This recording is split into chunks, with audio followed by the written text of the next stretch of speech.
6:36, this is Breakfast with Stephen and Hattie. Plenty of you been in touch. I've got to do this one from Tony, talking about special advisors, SPADs, as they're known to the government, right? Because we had Charlie Rowley on before, and he's coming back at the top of the next hour, so he'll be listening to this. Tony says, have you noticed how young these advisors are? What experience of life can they draw on to help the government? And do you know what? It's a fair point, Tony. It is a fair point. However, they're clever, though. SPADs are always young. And always have been young people, but they are they are like the brightest of the bright. They really are. They really know their onions. And you can see how they're going to go into politics themselves one day, can't you? Rosemary's been in touch. She says, for the past few years on Christmas, we've had an Aunt Bessie toad in the hole with roast potatoes and a pudding. We have a challenge to try and eat for very little cost. What we would have spent on turkey and luxury eating, we donate to the homeless. Oh, well, that's very nice. It really is. But toad in the hole for Christmas lunch. You like toad in the hole. See, Sharon says, my family are going for a curry this year, a vindaloo on Christmas Day, something different. Will it feel Christmassy, though? I couldn't do it. I couldn't. A vindaloo with lots of tinsel. Not for Christmas dinner. But anyway, let us know. We'll go into those. You've already been in touch. Thank you so much with some really great ideas. Now, let's have a look at the newspapers for you. We'll start with the Times. It has an interview with the General Secretary of the Royal College of Nursing, who's told the Prime Minister to get a grip. The Mail says hospitals have been told to empty beds before next week's ambulance strikes. But how? The Telegraph says the Duke and Duchess of Sussex will be invited to the coronation, despite all the recent controversy. And The Guardian claims traces of a suspected Class A drug were found at a government home after parties attended by political allies of Liz Truss before she became Prime Minister. And The Sun says Gary Glitter, who was jailed in 2015 for sexually abusing young girls, will be released from prison within weeks after serving half of his sentence. Interesting mixture of headlines there, actually. Time to go through the papers now, then. Let's have a look what's inside as well, with political strategist John McTernan and anthropologist Marianne Ochota. And it's lovely to see you both. Hello.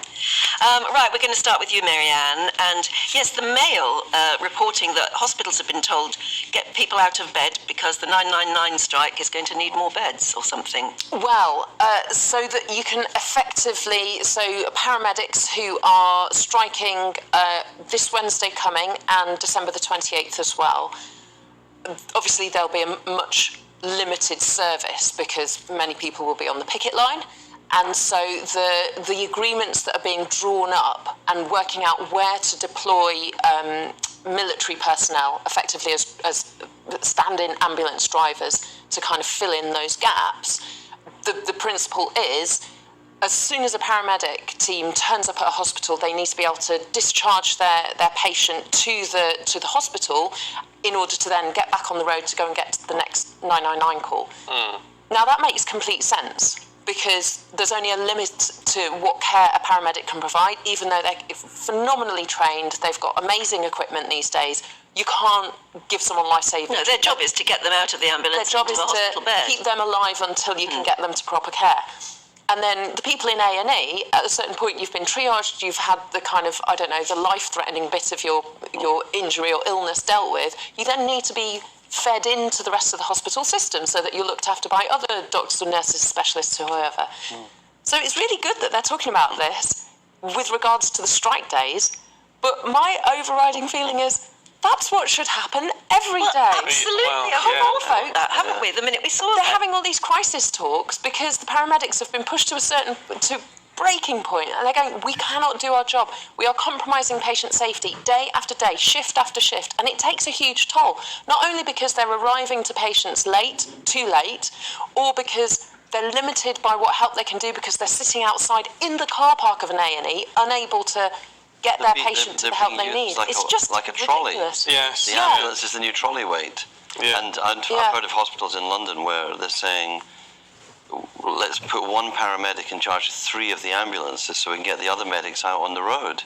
So they're actually turning it into a hospital outside the hospital, an A&E outside the A&E. Yeah. But if it is possible to reduce the number of patients in beds, in other words, free up beds, if it's possible to do it on strike days, why aren't they doing it every day? Well, there's the question. And fundamentally, you've kind of got this knock-on in the link of medical and social care. So the reason that people are, I mean, bed blocking is a horrible term because it makes it sound like it's the patient's fault going, no, I'm not going, I want to stay here where the nurses bring me nice tea. It's not that. No. It's that if you've just had a hip operation and you cannot move back to your house because you can't get to the toilet, then you're going to end up back in hospital. It needs to be adapted. You need home care, you need support, you need all that stuff that means that you're not... joined up thinking. There you go. And joined up thinking, unfortunately, requires funding. It always comes back to money. Joined up funding. Joined up funding, yeah. Is there any hint in this Daily Mail piece about how any administration in any hospital is going to actually free up these beds? No, there's a sort of just suggestion like, we'll chuck them out and hope for the best because by the time they cycle back, because some old person has fallen down, call an ambulance. And they call an ambulance, there won't be an ambulance. It says also some of the ambulance services have agreed with the NHS bosses that an old, for example, a frail elderly person who has a fall won't be allocated on the system until they've been on the floor for 4 hours. What? Things like second-tier critical care. Yeah. So things like, and I was like, what would that be? It's things like having a stroke or a heart attack. You know, the things where normally you're told call 999. That's second tier. Tier 1, or category 1 calls are the person's heart has literally stopped and someone is doing CPR rather than that you're ashen grey and you're clutching your chest. That's you're not ill enough yet to get an ambulance. So unfortunately on Wednesday and December the 28th and I guess other times of every week from now until this all gets resolved. Don't be ill. Don't be ill, or at that point, keep petrol in the tank. Have the phone numbers of your neighbours. Don't go up and down the stairs. Well, meanwhile, Terrible, the RCN, Merry John, Christmas. in the Times, saying the Prime Minister needs to get a grip of all of this. Well, I think they're speaking for the country. How can it be that the Royal College of Nursing, the professional body for nurses, go on strike for the first time in their history, and all they're asking now is not even let's have talks with the government, let the pay review body reconvene, let the pay review body look at how different this year has been than they thought when the inflation expectations were set.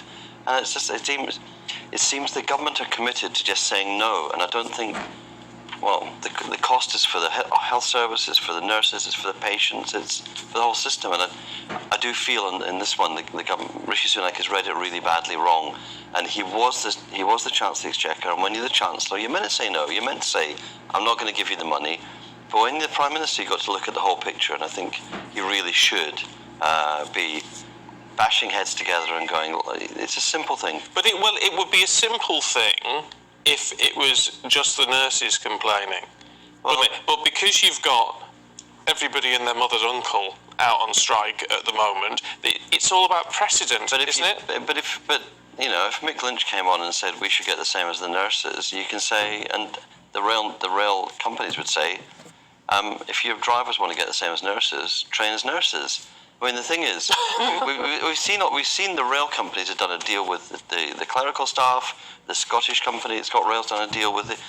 It's possible to do the deals, and I think the thing is, Mick's a great negotiator. But again, Mick needs to get to a point where people say, no, you can't go any further, and then he'll sit down. At the moment, I think he's got the backing of the public too, who just think inflation's so high, people have been having low pay rises. The government don't really make a good case. Are they involved in this or not? Is there an argument to say, and look, and this is a purely personal view, right? Because we've talked to many unions, I mean, over the years, must have talked to them all, right? We talked to the boss and the deputy of the CWU, right, handling the post office workers over the last couple of weeks. They've both made very reasonable, reasoned arguments about how the company structure is damaging the workforce. Right, and you listen to that. Mick Lynch still seems to be on the militant side of this. Is he pushing a political agenda or not? No, look, Mick is a great rail negotiator, which is like, I think Anne, said it earlier on. You make a demand, and you don't expect to get it all. And what you expect is, it's a deal. There's a deal, and the harder you are when you start, the middle will be something better for your members. But Mick knows. You listen to him.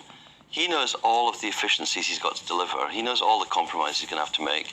And when he talks about, it's going to be driver-only operation, that's where some big savings got to be made. And in booking offices, because 80% of people buy the tickets on their phones now. So you can't have all these staff. And Mick will give in when he reaches gets to the buffers. And I think the public want to see a rail service properly funded, properly supported, properly delivered, people getting decent pay. And I reckon as the different unions come to a deal, I think in the end RMT will come to a deal too. But not if they don't actually meet and talk. Oh, yeah. Well, that's it. I mean, surely the whole point of a negotiation is that both sides wear each other down. No, exactly. But you can't do that if you're not talking. Well, no, and also this idea that everybody's going out on strike, even the nurses, even head teachers who are famously, historically, never strike because they don't want to bring the shame of saying we don't have any money. They don't want to bring that shame, that perception to their schools because it's damaging.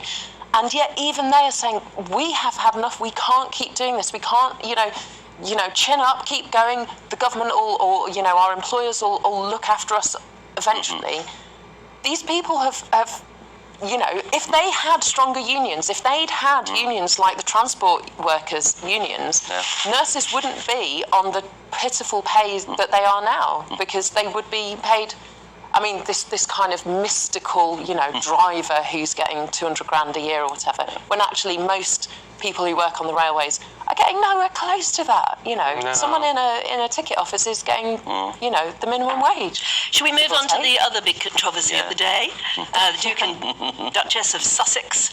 I thought you were going to say Strictly Come Dancing. Oh no, that's next. But the big sort of message coming out, being briefed from Buckingham Palace, is that they probably will be invited to the coronation. Quite right too. I mean, it's the most important thing that's happening in Charles's life. He's become king, 100 days of his reign so far. This is one of his two sons. He's not estranged from him. Harry and Meghan haven't done anything wrong, regardless of what people think. And so, of course, they should be there. It just seems really baffling to me that this is... Well, even a story. A story, yeah. They haven't done anything wrong. They've launched attacks on their family. Or mainly on the media, actually. In public. In huge global... Yes, they've done a lot on the media, but they have launched some personal comments. I've got two sons, you've got two sons. Yeah. They fight and they love each other at the same time. That's how it is. And for all that minor... But you don't air your dirty linen in public. Well, my boys don't have access to Netflix to produce documentaries. That'd be a very funny documentary. The fact that one has said something about the other to a global audience. The protocol of the royals of Buckingham Palace since forever has been keep quiet and carry on. Yeah. No dirty laundry in public. And I think to some extent there's something very refreshing about saying that's not how the world works anymore, because, and to put it bluntly for Harry, that killed my mother. So I'm not doing it again, thank you very much. But I don't think that means that you become a person who doesn't... A pariah. A pariah, yeah. I think... But you were mentioning earlier this saying that you've heard, that you are, as a parent, you are only as What you said it better. Oh yeah, so we were talking. You're only ever as happy as your unhappiest child. And that is so true. Right, because mine are little, so I mean, unhappinesses and happinesses for them are kind of fleeting. Yeah, but I when mean, you're four, it's And yet, when one of them is going through a trauma or a crisis, it really impacts on you.